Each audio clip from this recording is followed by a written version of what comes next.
आवाज उठाने देंगे न संवैधानिक मूल्य।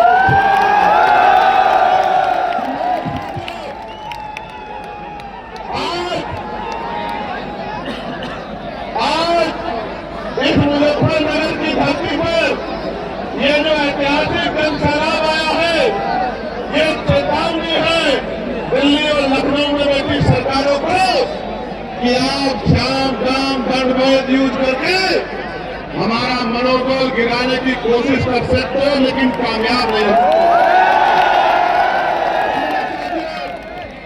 बहुत महत्वपूर्ण बात आपसे करनी है, बहुत महत्वपूर्ण, और एक एक बात आपके माध्यम से आज दिल्ली तक जाएगी, उसको रात को नींद नहीं आएगी। मेरी बात को आप याद रखें। मैं उन तमाम संतों, गुरुओं, महापुरुषों को नमन करता हूं जिन गुरुओं, संतों, महापुरुषों ने अपने जीवन का एक एक पल लगा दिया इस भारत में समतामूलक समाज बनाने के लिए। मेरे भाइयों बहनों, आज जब आप घर से निकले, मैं माफी चाहता हूं आपसे। प्रशासन और पुलिस की गैर जिम्मेदारी की वजह से मैंने अपनी आंख से देखा 5-5, 6-6, 8-8 किलोमीटर से चल के मेरी माओ को, मेरी बहनों को, मेरी बच्चियों को, मेरे बच्चों को, मेरे भाइयों को, मेरे बड़े बुजुर्गों को सड़कों पे अपनी एनर्जी को लगाना पड़ा। मैंने आपके नाम को देखा, मैं जानता हूं, मैंने अपनी आंख से देखा।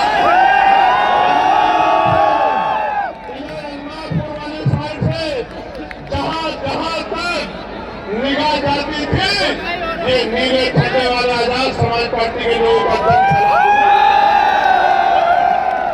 इसलिए मैंने अपनी आंख से देखा कि मैं तो गाड़ी में आया, लेकिन मेरी बहनें, मेरी माएं, मेरे नौजवान साथी, बड़े बुजुर्ग कंधे में नीला झंडा लेके और हल्के हल्के पैरों से एक एक घंटे में यहाँ पहुंचे होंगे।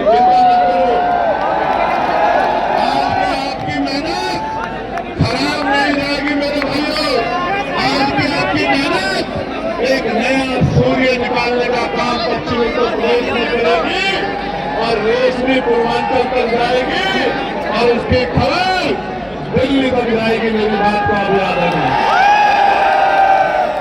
सामान्य साथियों, महत्वपूर्ण दिन है, संविधान दिवस है, संविधान दिवस। और याद करो, संविधान से पहले अपनी जिंदगी और संविधान के बाद की आज की अपनी जिंदगी महसूस करो। अगर संविधान नहीं होता तो क्या इस प्राइमरी स्कूल के मास्टर का बेटा लोकसभा का मेंबर बन पाता था? बताओ। महत्वपूर्ण दिन है।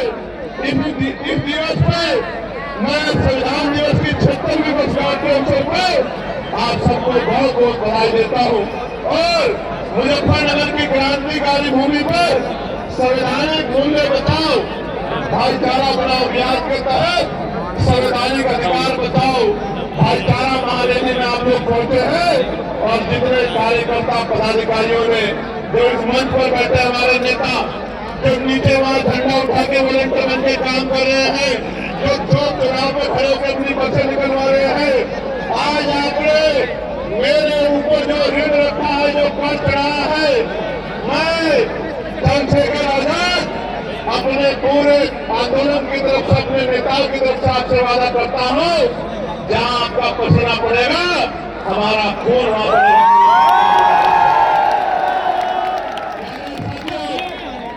लोग रैली करते हैं, बड़े बड़े साधन लगाते हैं, और यहाँ तो आप अपने अपने साधनों से और एक एक पैसा जुटा के जिस तरह पहुंचे हैं, ये बात स्पष्ट करती है कि जब भी देश के संविधान पे आप उठेंगी, अम्बेडकरवादी सबसे आगे खड़े होंगे।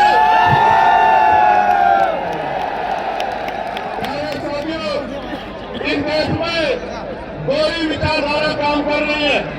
एक फूले साहब अम्बेडकर कल्याण की विचारधारा, बाबा साहब अम्बेडकर की विचारधारा, मामला राम वर्मा, चौधरी महाराज सिंह भारती, सर छोटू राम की विचारधारा, जनरल कपूरी ठाकुर, नारायण गुरु, बाबू जगदेव प्रसाद कुशवाहा की, संग्राम प्रिय प्रजापति जी की, मानव तीनों भाना वाल्मीकि जी की, मानव काशीराम साहब की, परमानंद लोधी जी की, माँ बिजली पासी जी की, अहिल्याबाई होलकर की, अवंतिका बाई लोधी की, छलकारी बाई की, माँ फूलन देवी की, तमाम महापुरुष जिन्होंने अपने प्राणों को बलिदान कर दिया, चाहे वो परमानंद लोधी जी हो या इस मुजफ्फरनगर में 2 अप्रैल 2018 को जब SC/ST को बचाने के लिए आप सड़कों पर निकले थे, मेरे आज भी याद है मेरे लोगों, मेरे आज भी याद है, मैं जेल में था और आपने आंदोलन किया था। यहाँ अमरेश गाजरा मेरा छोटा भाई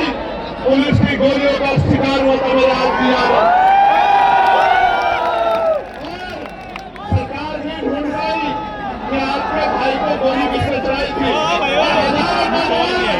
हजारों नौजवान मुकदमे लगाकर उनको जेल भेजा गया।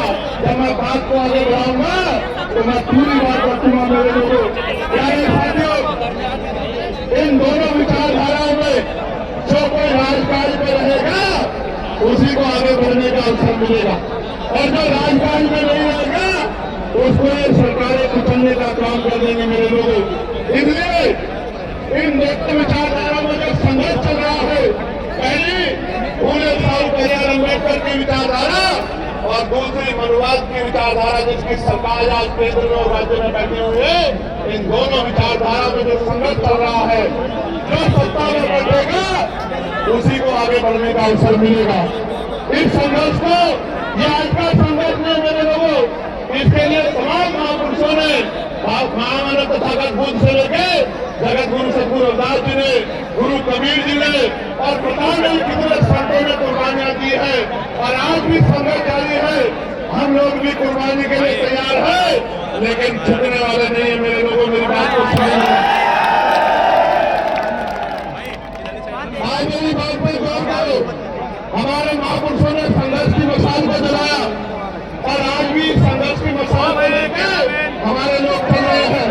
मानव काशीराम साहब ने, जिन्होंने इस आंदोलन में बड़ी लाइन खींच दी थी, हमारे महापुरुषों को का कारवा अपने मकसद में केवल तेजी से आगे बढ़ रहा था, किंतु मान्यवर के बाद वह बड़ी जिसका डर था, जिसने जिनसे संघर्ष था उनसे समझौता हो गया और बहुजन को बना दिया सर्जन, और परिणाम ये हुआ कि आज हमारा अस्तित्व भी खतरे में आ गया है।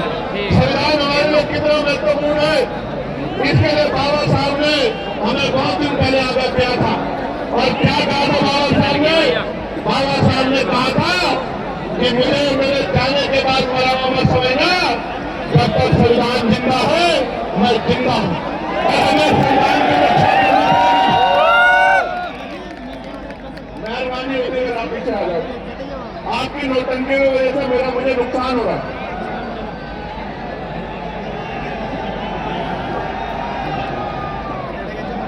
क्या मैं मानूं कि मेरे लोग नहीं, फिर क्या है? शांत रहो, अपने अपनी जगह खड़े रहो। बहादुर हो ना, बहादुर हो नहीं हो, टांगे कमजोर तो नहीं बनी। अभी तो मैं घोषणा करूंगा, मेरे साथ लंबी लड़ाई लड़नी है, पैदल यात्रा करनी है, डटे रहो।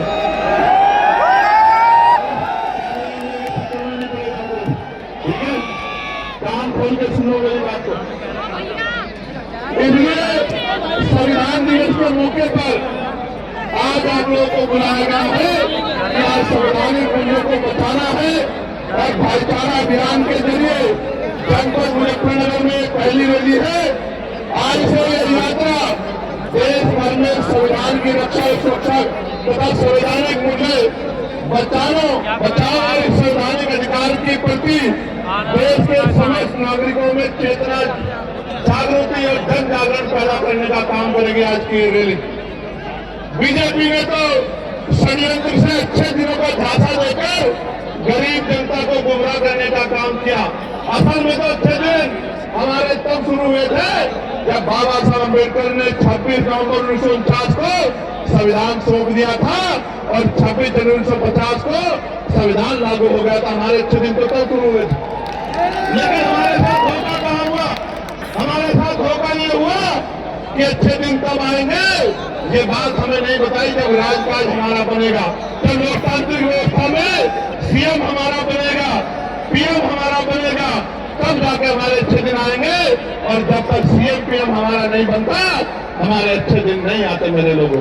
आपको याद होगा पहले जब हमारी पिछली सरकार चली, हमारी सरकार थी 2007 से 12 हमारी सरकार थी, हमारे लोगों की सरकार थी, गरीबों की सरकार थी।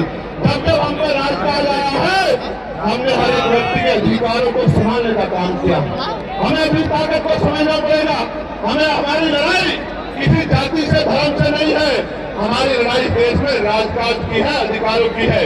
ये जो कुर्सी में बैठे हैं, ये अधिकार देना नहीं चाहते और हम बिना अधिकार के चैन से बैठना नहीं चाहते। ऐसा लड़ाई नहीं है। मेरे प्यारे भाइयों, बाबा साहब की संविधान की रक्षा के लिए संवैधानिक मूल्यों के सिद्धांतों को समझते हुए आज इस सरकार ने जिस तरह में टुकड़ा है, हमें ये समझना पड़ेगा। संविधान तो बोलने की आजादी देता है, संविधान तो आजादी देता है अपने धर्म को मानने की। आर्टिकल 25, 26, 27, 28, आर्टिकल 30 अपने धार्मिक स्वतंत्रता का हम लोग पालन कर सकते हैं।